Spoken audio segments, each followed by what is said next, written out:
Adamah and Liam's Love and Retribution Part 5.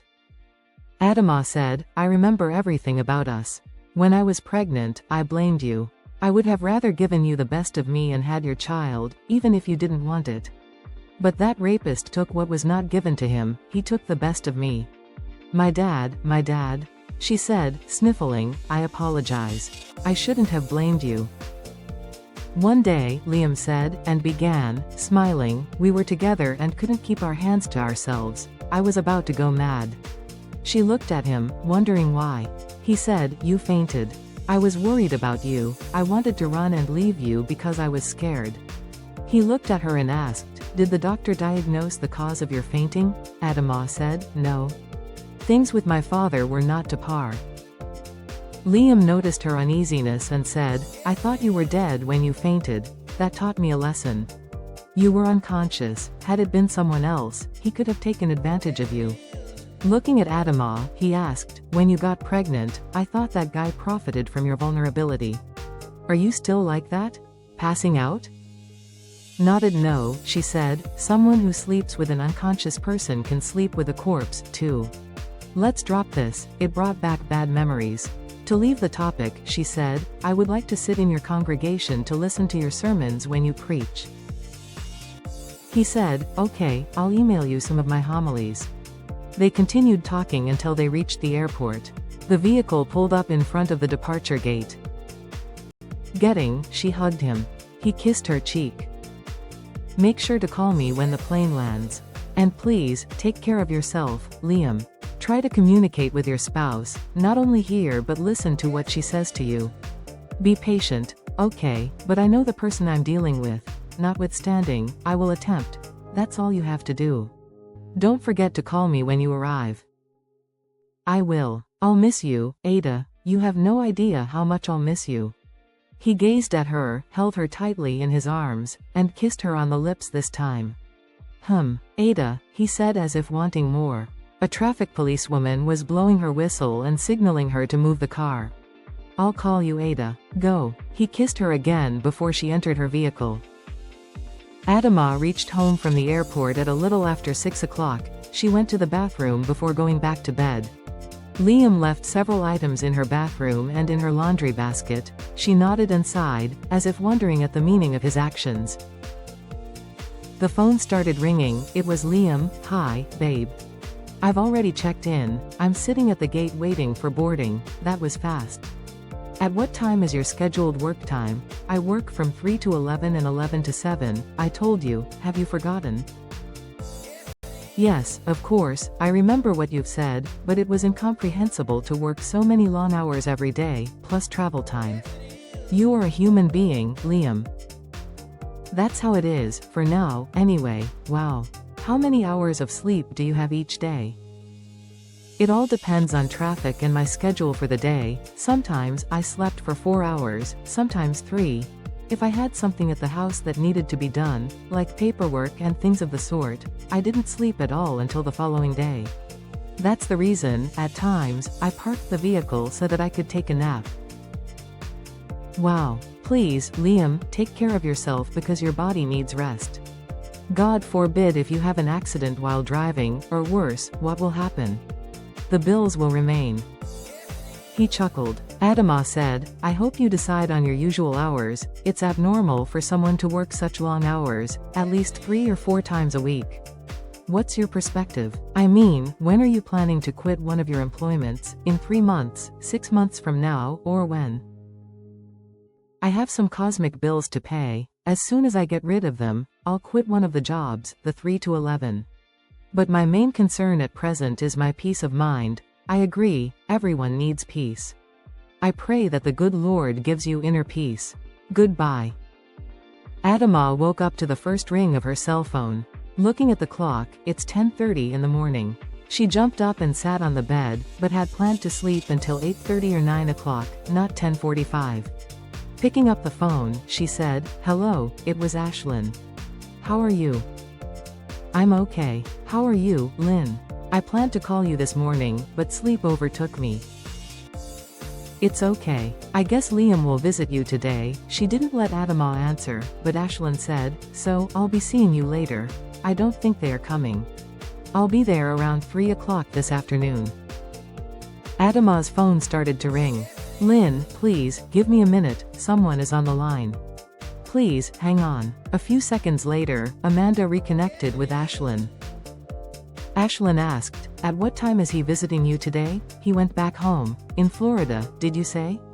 I thought he was coming to visit you. What happened? Yes, Liam had visited me. He went back this morning to go to work in the afternoon. But that was not the plan, and today is Sunday. Did you see him? Yes, of course. He came to see me. He was here in my house the whole time. What did you say, Ada? He has been with me since he came from the airport. I talked to him about the issue of the past. Now everything is okay between us. What did you say, Ada? I don't think I heard you correctly. What do you mean? Anyway, I'll be seeing you soon. Less than an hour later, Ashlyn, Tekoa, Joadan, and Aluchi drove to Adamah's house in one vehicle. Her doorbell rang, and when she opened the door, she said, "Here you are, my friends. Come on in, come on in. It's nice to see you." She hugged her friends and said, "I missed you, ladies." The coterie of friends, or should one say, the jury, sat together, ready to listen to Adamah's trial. Fortunately, Aluchi was there as well, and she became Adamah's defender. Tekoa said, Lynn told us that Liam spent his time here with you. He flew back home this morning. I have to ask you, Ada, is it the truth? I would have known even if she didn't tell us. I can still smell manly cologne in the house. Adamah replied, yes, he was here with me. We ate together and slept in the same room, in the same bed, but nothing happened between us. I have nothing to hide from you, ladies, at least I am. We are always forthright with each other. Aluchi said, Oli, meaning, what, in Igbo? He slept in the bed with you? Tiko's mouth formed an O. Joadan nodded negatively, and Ashlyn's eyes widened in shock. Wow, I wish I were a fly on your wall, Ada, but anyway, please, give us the details, she said to Taunt Tekoa. I want to know what happened between you, please tell. Looking at Adamah, Tekoa finally said, we'd warned you, Ada, but you went through with your aspiration to see and sleep with him. You will regret it. Tekoa bit the wall of her mouth and said, after all our warnings, I cannot believe Ada went to bed with him, a married man. You are now his mistress. The scriptures say, flee from fornication, not run to it. We have nothing more to say but allow her to do what she wants. Aluchi said, allow her, did you say, Koa? As if she were a child. Please, be serious, I beg. Ada is an adult, she doesn't need anyone's permission to do anything. She said nothing happened. Adamah said, yes, Liam and I shared a bed, but nothing happened, I told you. Aluchi said, you don't need to explain or defend yourself to anyone, Ada. Tekoa gave a maddening laughter. So, you expect us to believe that you slept in the same bed with Liam, but nothing happened. Please, spare us the lies, Ada, we are not idiots. Joadan looked at Adamah sadly, nodded, and said, how could you, Ada? My heart ached. My mind tormented by you and the reality of your relationship with Liam. Adamah smiled. Joadan said, Ada, you knew Liam's status, you allowed him to come to your home. We've warned you countless times to relent. Please, stop this meaningless friendship. I know you will use the friendship for lasciviousness because you've always been in love with him. Adamah felt indignant and said, oh, well, Jode, Koa, stop acting so sanctimoniously. You, all my friends, believe whatever you want. I don't care, what I have said is the truth. I feel overwhelmed and drained by your nagging and this cacophony of warnings and threats. You are talking about Liam, who will hurt me, but you are torturing me right now. I advise you, ladies, leave Ada alone.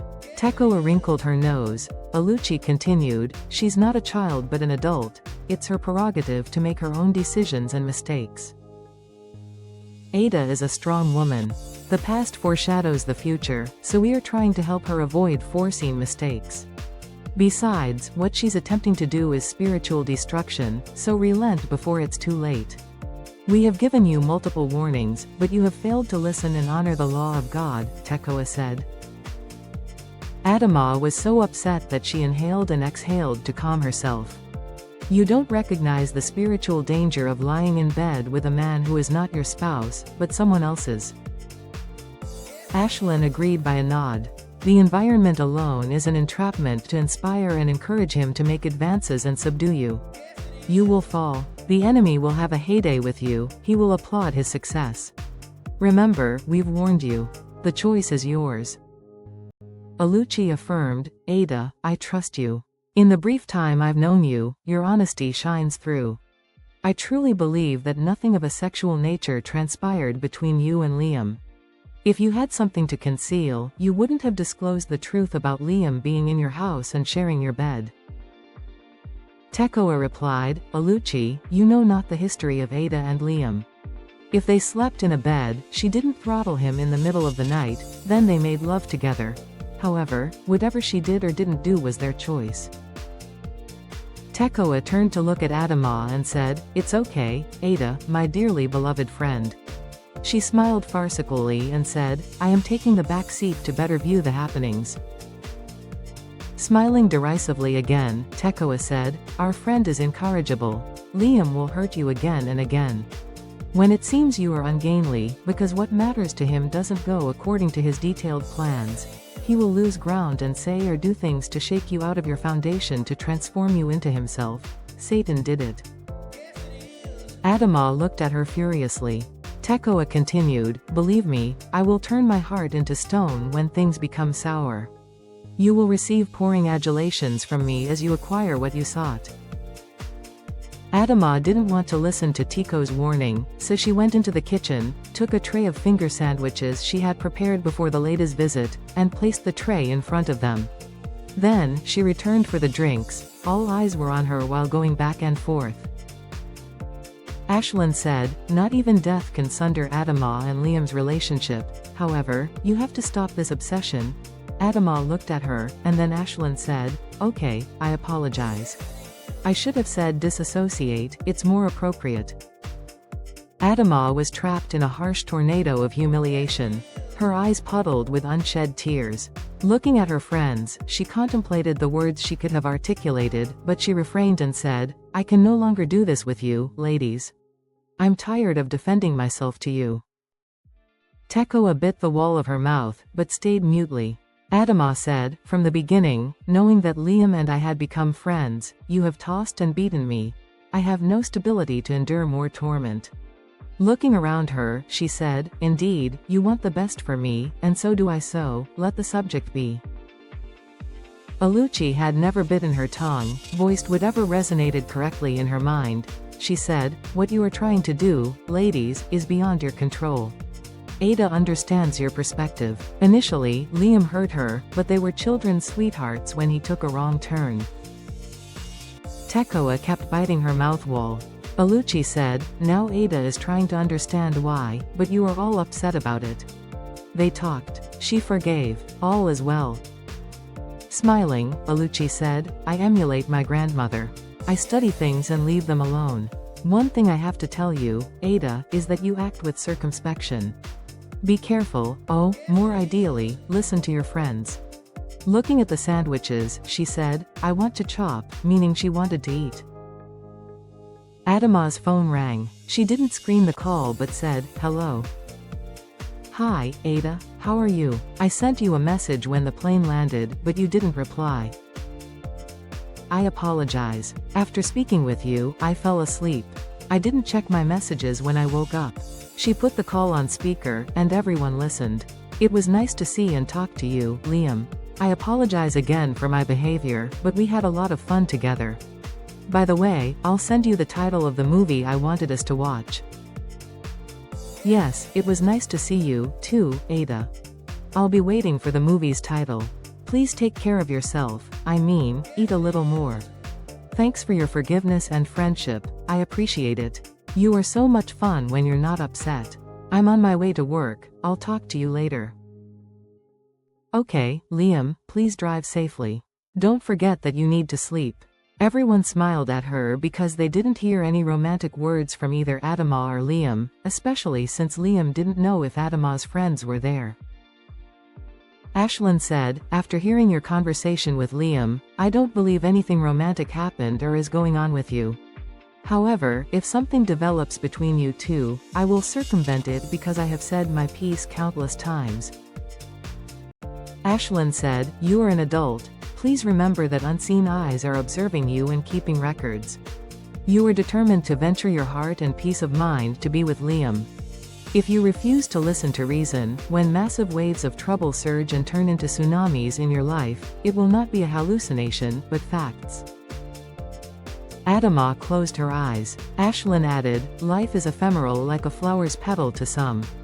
A Christian should not live a puzzling life but rather be certain with the Lord, for we don't know when we will take our last breath. Adamah said, I'll appreciate it if you all keep your opinions to yourself. Thank you. The ladies understood, gathered their belongings, and left, but gave Adamah smiles. It's been almost a week. Adamah called the ladies. They gathered at a restaurant for lunch. They were having a good time in a booth. They sat at a far corner table, waiting for the others. Suddenly, a message came on Adamah's phone. Checking, Liam sent her a photo of a flight booking. Smiling, she said, Liam is coming back to visit me. The news had marred the atmosphere. Joadan said sarcastically, wonderful. He seemed to enjoy being with you, and vice versa. Danger. Adamah ignored Joadan's statement and exclamation. Tekoa nodded and said, you think he's honoring you by his presence again, or you probably think he's fallen in love with you. Such pity. I hope everything goes well, but if things get acidic, I know they will. So don't be disenchanted. Tekoa looked at Adamah and said, you perhaps think these words all of us had said to you are harsh. I hope they serve as thunder in your mind. Mark my words. Liam is coming back to get what he didn't have the first time he visited. Adamah, attempting to hide her anger, looked at Tekoa with a big smile. Now, trying to provoke her friend to anger, Adamah said, I hope you are correct, Koa, there was a lot we didn't do. His return will be perfect to do so. Exclaimed Aluchi. What do you know? Perhaps Liam might turn out to be Ada's kismet, just let her be. I hope that things work for you the way you expect. Have a plan. Tread carefully. Please don't mindlessly go on whatever it is. Be wise like a serpent and harmless as a dove. Joadan looked at Aluchi and said, Aluchi. Now you are quoting the Bible, thumbs up. Anyway, Ada, you don't think that Liam's eagerness to visit you within a week of being here, he might have an ulterior motive that he has concealed. You said you slept together on your bed. I still don't understand. Why did you allow Liam, a married man, to sleep in your bed? I believe you will let it happen again. Don't you have a guest room for your guests? Don't leave an open door for the enemy to enter. Adamah nodded in fury. Okay, let him come to harvest your love, which will come with loads of noxious aches. I feel deep into my heart that you will suffer. When issues regarding Liam start tormenting you, don't say if you knew, we have cautioned you. Adamah sat reflectively, nodding. Ada, honey, please think about it. Ask him not to come because it's wrong. Tekoa, in turn, said, I don't know what sorts of pictures you've painted in your mind with you and Liam. He is married. Please think about the drama that will follow, which we all warned you about. Besides, his wife might hire an investigator to report his moves. When you face her, and then what? Adamah said, that's absurd. Tekoa continued, okay, but you are allowing him to use your home in his private park where he can come and go whenever he pleases, or you, to his recreation when he's bored. Maybe you think he's going to romance your heart like before. Now he's older, he's more calculated, maybe he will impress you first, but when you find out that your feelings aren't reciprocated, it will be too late because people like him are egocentric. If things don't go as he has planned, he will show you his true colors. At this time, he's trying to deprive you of your dignity, and especially your spirituality. Later on, he will pull your heart out and stamp on it. He will shoot words at you to exterminate you psychologically. Yes, he will kill your spirit. Again, what he started previously, he'll finish it. Adamah looked at Tekoa and shook her head negatively. Tekoa exclaimed, Ada, just think. Take a second to think, please. Adamah engrossed in thoughts, Tekoa continued, I don't know what's going on with you psychologically. Apparently, you are not thinking at all.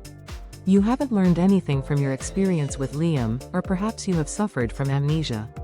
Let me remind you what happened, Ada. You caught him while he was making out with another girl. Your spirit was compromised for a very long time. Shaking her head, Tekoa repeated, maybe he has not changed, or perhaps he becomes worse with time. He has become the master of the game because that's what people like Liam think. Hurting women's feelings is only a game to them. Ada, if you don't remember the story of your history with Liam, you stand to repeat the same mistakes. Your affliction will be superfluous because of his marital status. He will not leave his marriage for you, even though you are willing to do whatever it takes to be with him. I repeat, he will not leave his marriage for you. Mark my words, my dearest, you will suffer. Under any circumstances, do not reach out to me when things get bad. Stupefied, Adamah sat quietly, mulling over what her friends had said to her. Tekoa was still imposing her sentences on her. Attempting to keep herself in check, Adamah closed her eyes. Hearing their insults countless times, the words that had condensed in Adamah's mind made her feel she was being treated poorly and unfairly. In her indignation, she lost all self-control. In one impulse, she stood up, her voice laden with emotions, and carried a tone of flout. She said, "Koa, that's enough from you. Stop tormenting me," echoed in the booth. You enjoy putting me down, you have no boundaries. I don't want to hear anything from you about Liam and me. It's none of your concern. Adamah sneered, you all have expressed your opinions and become cantankerous to say the least. I've listened and appreciated your input, but it's time to stop, my life, business. You've said some horrible things to hurt me. You mentioned Liam's marital status, but I must remind you that we were both in each other's arms when he vowed himself to me. That had happened before he married his first and his current wife. I don't know, nor do I care to know, how many women he gave himself to. He was mine first. Her friends looked at her in disgust. Adamah said, if Liam and I choose to be romantically involved, we would not be doing anything wrong, nor would it be anyone's issue to debate or discuss. So, think whatever you want, but please keep your opinions to yourselves. Tekoa dismissed everything Adamah said to her. She exclaimed, ha ha ha ha ha. Sometimes I wonder if she listens to herself when she talks. You both were not at a nubile age. Tekoa said, but what are you talking about? Who blessed your union? My goodness, this woman has lost her mind. Lord, forgive me for what I'm about to say. Apparently, this woman is demon-possessed because the woman I knew would never behave in this manner. Looking at the other ladies, she asked, am I wrong about this? No one said a word in response to her inquiry. Adamah was fired up. She looked at Tekoa and replied to her inquiry. She said, that's reprehensible. I rebuke your diabolical declaration. God forbid your pronouncement on me. I am a child of God. He would never allow such evil to befall me. Adamah stared at Tekoa and said, I would be more sensitive about one's feelings and well-being before expressing such an atrocity, especially to someone you've called a friend. Now I wonder if you are truly my friend. Lately, all you do is criticize and turn me into an object of execration, which I abhor. If you are a real friend to me, support me for once. If you don't want to, don't say anything, because you destroy my self-control when you speak negatively about Liam and me. Support you? Bravo. You need a reality check. Tekoa bobbed her head, biting the wall of her mouth. You want me to support your madness? Never. Nodding her head, Tekoa said, so, you believe in his legends and his blarney. You accept his duplicitous lifestyle. I understand. You are a smart woman, don't let Liam fool you. What I think of you had better be left unsaid for the sake of our friendship. Good, Koa. So, hereafter, mind your own business. Aluchi laughed and said, that was beautifully packaged and delivered, Ada, and got to the heart of the matter, I must say. Tekoa said, so, Adamah, you chose the philanderer over your friends, Aluchi said, see, it's not even a week, Liam wants to visit Adamah again. This is something to think about. Ladies, no one can do anything to stop Ada from seeing Liam. So, give their friendship a chance. I'll tell you what my grandmother had always said: when parents try to control their children's love life, it is like throwing accelerant on a burning fire. They will be closer just because the parents want to govern them. The children will stop seeing each other on their own terms, not because of interference from people. If their choices are wrong, they must face it themselves. So, Mummy Koa, and all of the aunties, I advise you to leave Ada alone. Holding her ears, Aluchi said, hear me oh. Leave Ada and Liam alone oh. Apparently, Liam wants to be with her. I don't know if that's good or bad, but it's none of our business, as Ada said. Adamah said, thanks, Olu. But all I want from Liam is friendship. I was pulling Koa's leg. I wanted to annoy her as she annoyed me. Everyone has preconceived notions about Liam and me. It's too bad they don't accept and respect my friendship with him. There's no obligation to support me. What upsets me most is that Koa said, I was demon-possessed. Tekoa said, anything can happen between you and your friend. Besides, you don't know his intentions. He is probably strategizing ways to get to your heart. You will fall in love with him, and then, boom, he gets what he wants and then turns his back on you. Adamah didn't tell her friends what Liam had said about his ex-wife. Who knew who else? How, then, did Tekoa say the same thing to Adamah? That was a warning, as Adam and Eve, Cain, and also Judas. Adamah had been warned to stay away from Liam, but how could she? She was not about to relinquish the friendship she had rediscovered and the pleasure of being entertained with the opposite gender to please her friends. Tekoa said, so, you still want to continue the irrational thing you've embarked on with that married man? Stop it, or you will be shipwrecked. You were behaving like an immoral fool and a madwoman. Tekoa struck a nerve. Adamah frowned, her anger rising. Tekoa continued, this is not the Ada I knew. I'm ashamed of your deportment. Adamah, incensed, nodded. Very well, then, I give up. Do what you set out to do. I'm done with this subject. Adamah didn't accept Tiko's accusation lightly. She said, Koa, you are consumed with exaggerated assumptions about Liam and me, but how old am I? You've become so hostile towards me. You catapulted your insults at me as if I were your foe, calling me demon-possessed, immoral, and a fool. Who gave you the right? I found you very impertinent. Besides, who has appointed you the judge of me? Why do you want to govern my life? I cherish our friendship and want us to prolong it. However, I've decided that no one will control me. I have to reiterate so you can get it through your skull. Mind your own business. Tekoa sat morosely, listening to Adamah. During all the years they had been friends, nothing of the sort had ever happened between them. Thanks for watching. Please like, share, and subscribe to help develop my channel. Stay tuned for part 6 of Adamah and Liam's love and retribution.